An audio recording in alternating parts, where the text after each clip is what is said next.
All righty, folks, welcome back. We're joined now by our good friend Kelly McGowan with the University of Missouri Extension Office. And Kelly, welcome. Thank you. Today you've brought in some really nice flowers, and these are all orchids. Yes. You've got a pretty good variety here that you brought with us. Yeah, well, I have really come to love orchids recently, and I've been working on my collection.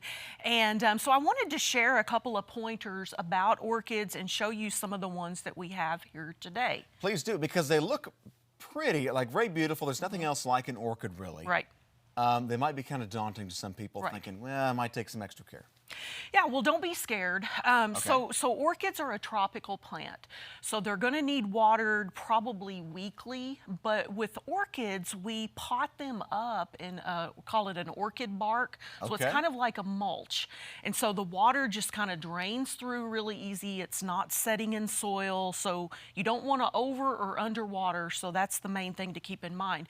But what we have here, so this one right here is a Phalaenopsis orchid, and this is the kind that we see in grocery stores. They come in lots of different colors.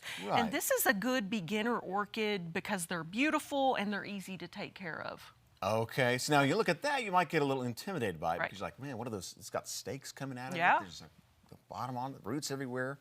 But that's fairly simple one to take care of. Fairly simple to take care of, and once the blooms have faded, don't cut off that stalk because often they will rebloom again. And these blooms will last up to 4 weeks, so just a really cool plant.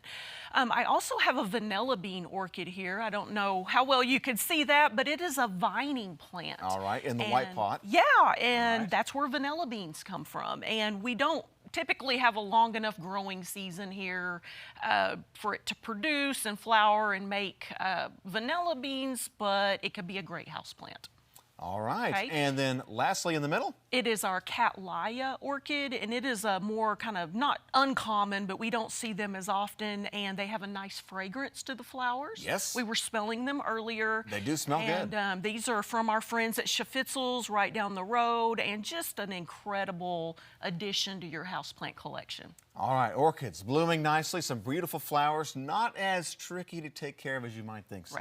Well, Kelly, thanks for being here today, and you guys have more information on your website for orchids? Yes. All right. What is that site? Extension.missouri.edu. All right, go check them out there, folks. We'll be back with Midday after this.